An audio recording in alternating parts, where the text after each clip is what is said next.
Technique ক্লাসে সকলকে স্বাগত। আজকের আমাদের আলোচ্য বিষয় 2025 সালের ষষ্ঠ শ্রেণীর প্রথম পর্যায়ক্রমিক মূল্যায়নের পরিবেশ ও বিজ্ঞানের সেট 1-এর প্রশ্ন এবং তার উত্তর। তোমাদের প্রথম পর্যায়ক্রমিক মূল্যায়নে পূর্ণমান থাকবে 30, সময় পাবে তোমরা 1 ঘন্টা। তোমরা জানো তোমাদের এবার থেকে প্রথম পর্যায়ক্রমিক মূল্যায়ন এবং দ্বিতীয় পর্যায়ক্রমিক মূল্যায়নের পূর্ণমান পরিবর্তিত হয়েছে। অর্থাৎ তোমাদের হলিস্টিক কার্ড অনুযায়ী তোমাদের ফার্স্ট ইউনিট টেস্ট হবে। এর আগে পর্যন্ত তোমাদের ফার্স্ট ইউনিট টেস্টের পরীক্ষার পূর্ণমান ছিল 15, কিন্তু এবছর থেকে তোমাদের পূর্ণমান হয়ে যাচ্ছে 30, অর্থাৎ ডবল হয়ে যাচ্ছে। তার জন্য তোমাদের প্রশ্ন প্যাটার্নের পরিবর্তন হয়েছে। তো সেটাও কিন্তু আমরা এই ভিডিও শুরুর আগে বিস্তারিত দেখে নেব, তারপরে আমরা এই প্রশ্ন এবং তার উত্তরে যাব। তবে তার আগে বলে রাখি, তোমরা যারা এই চ্যানেল নতুন আছো তারা অবশ্যই চ্যানেলটিকে সাবস্ক্রাইব করে দিও এবং পাশে থাকা বেল আইকনটি প্রেস করে দিও। তো দেখো প্রথমে সিলেবাসে ঠিক কী কী রয়েছে। সিলেবাসে তোমাদের যেটা রয়েছে, পরিবেশ ও জীবজগতের পারস্পরিক নির্ভরশীলতা, আমাদের চারপাশের ঘটনাসমূহ, আর মৌলিক, যৌগিক ও মিশ্র পদার্থ। তো এইগুলো রয়েছে তোমাদের সিলেবাসে। এবার তোমাদের যেটা মেন সবচেয়ে গুরুত্বপূর্ণ বিষয়, তোমাদের নতুন যে প্রশ্ন প্যাটার্ন সেটা একবার তোমরা দেখে নাও, তারপর আমি তোমাদের প্রশ্নোত্তরে ঢুকবো। এবার দেখো তোমাদের মার্কস ডিস্ট্রিবিউশনটা কেমন করে হবে। দেখো তোমাদের প্রথমে এমসিকিউ থাকবে, তারপরে 1 নম্বর প্রশ্ন থাকবে, তারপরে 2 নম্বর প্রশ্ন থাকবে। এইভাবে তোমাদের মার্কস ডিস্ট্রিবিউশনটা হবে। তো পরিবেশ ও জীবজগতের পারস্পরিক নির্ভরতা, এখান থেকে তোমাদের 4টে এমসিকিউ থাকবে, 2টো 1 নম্বর প্রশ্ন থাকবে এবং 2টো 2 নম্বর প্রশ্ন থাকবে। মোট এই চ্যাপ্টার থেকে তোমরা পাবে 10 নম্বর। আমাদের চারপাশের ঘটনাসমূহ, এখানে তোমাদের 4টে এমসিকিউ, 2টো 1 নম্বর প্রশ্ন এবং 2টো 2 নম্বর প্রশ্ন, মোট থাকবে এখানে 10 নম্বর। মৌলিক, যৌগিক ও মিশ্র পদার্থ, এখান থেকেও তোমাদের 4টে এমসিকিউ, 2টো 1 নম্বর প্রশ্ন এবং 2টো 2 নম্বর প্রশ্ন, মোট 10 নম্বর থাকবে। অর্থাৎ তোমাদের মোট 12 নম্বরের এমসিকিউ, 6 নম্বরের 1 নম্বরের প্রশ্ন এবং 12 নম্বরের 2 নম্বরের প্রশ্ন থাকছে। মোট 30 নম্বরের প্রশ্ন তোমাদের পরীক্ষায় থাকছে। তো দেখো ফার্স্টে এবার তোমাদের প্রশ্ন উত্তরে চলে আসছি। প্রথমে দেখো, নিচের প্রশ্নগুলির উত্তর বেছে নিয়ে লেখো। 1 গুণ 12 সমান 12।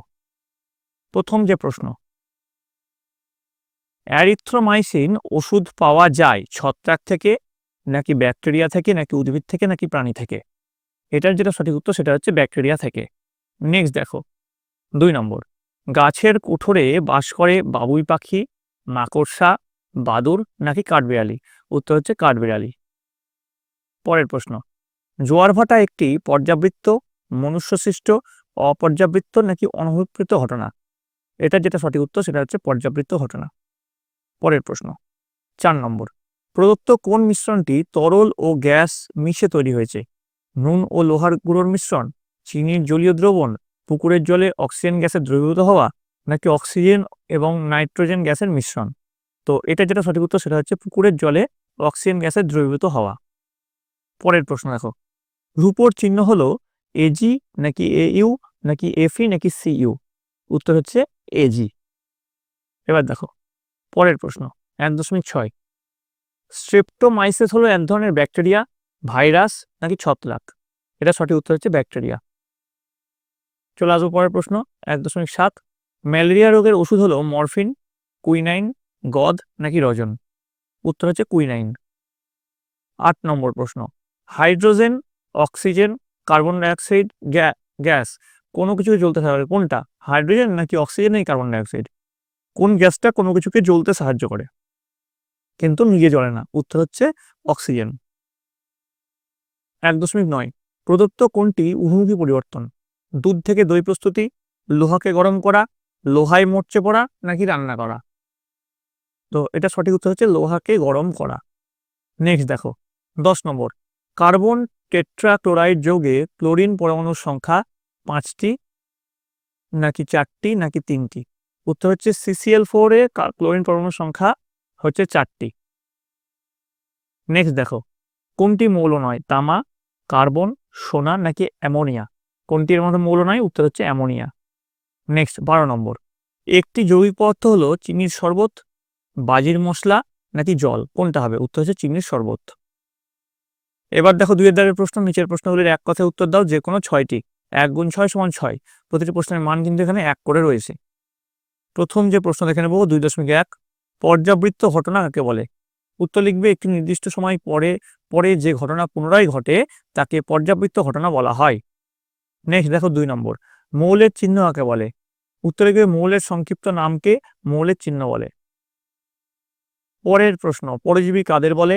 উত্তর, যারা অন্য জীব বা উদ্ভিদ অর্থাৎ অপরের দেহের বাইরে বা ভেতরে বাস করে এবং তাদের দেহ থেকে পুষ্টিরস শোষণ করে, তাদের উপর নির্ভর করে বেঁচে থাকে, তাদের পরজীবী বলে, যেমন ফিতাকৃমি।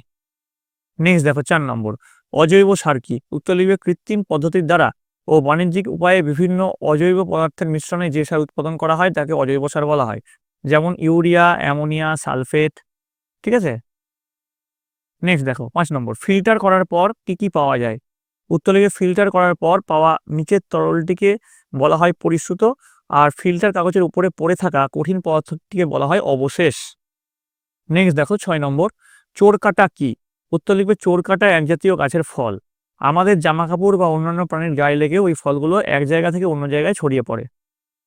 নেক্সট চলে আসবো 2.7, সূর্যের তাপে জল বাষ্প হওয়া কি ধরনের পরিবর্তন? উত্তর লিখবে, সূর্যের তাপে জল বাষ্প হওয়া একটি ভৌত পরিবর্তনের উদাহরণ। নেক্সট দেখো 2.8, কেলাস কাকে বলে? উত্তর লিখবে, কোনো কঠিন পদার্থের নির্দিষ্ট জ্যামিতিক আকার বিশিষ্ট দানাগুলিকে কেলাস বলা হয়, যেমন চিনির, নুনের, গুড়ের, তুঁতের কেলাস। নেক্সট, কুইনাইন কি? উত্তর লিখবে, কুইনাইন হলো সিনকোনা গাছের এক ধরনের বর্জ্য পদার্থ। এটি পাওয়া যায় সিনকোনা গাছের ছাল থেকে। কুইনাইন থেকে ম্যালেরিয়ার ওষুধ তৈরি হয়। পরের প্রশ্ন, জামা কাপড়ের দাগ লাগলে কিভাবে তোলা যায়? উত্তর লিখবে, জামা কাপড়ের দাগ লাগলে লেবুর রস দিয়ে সেই দাগ তোলা যায়। আচ্ছা, তোমরা এই যে 1 নম্বর প্রশ্নগুলো করাচ্ছি, এখানে তোমাদের 6টা প্রশ্নের উত্তর দিতে হবে।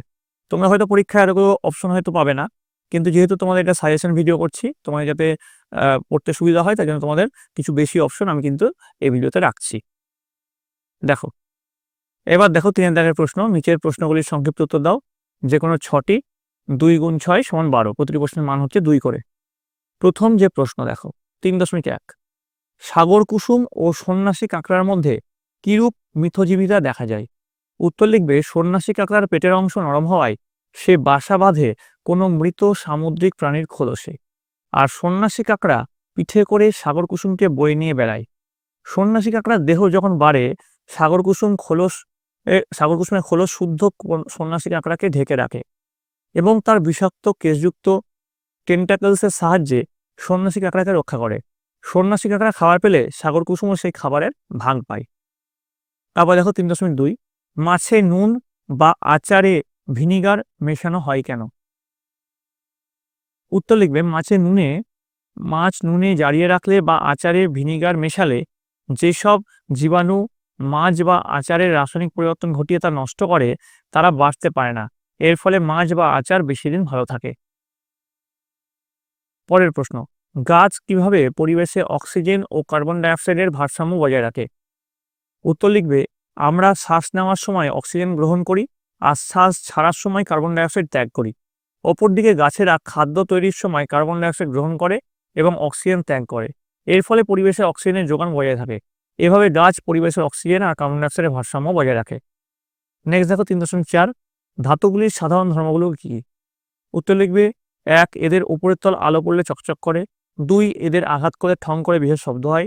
3, এদের একটা ধারে গরম করলে সহজে অন্য ধারটা গরম হয়ে যায়। এরা তাপ ও তড়িতে সুপরিবাহী। 4, এদের সরু খণ্ডকে সহজে বাঁকানো যায়। 5, এগুলোকে জড়িয়ে পিটলে চ্যাপ্টা হয়ে যায়। এবার দেখো 5 দাগের প্রশ্ন, শীতকালেই কেন শিশির জমে?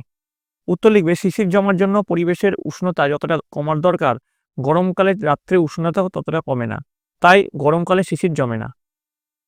নেক্সট দেখো 6 নম্বর প্রশ্ন, সমস্ত মৌলের চিহ্ন একই পদ্ধতিতে লিখে প্রকাশ করার ক্ষেত্রে কি কি অসুবিধা?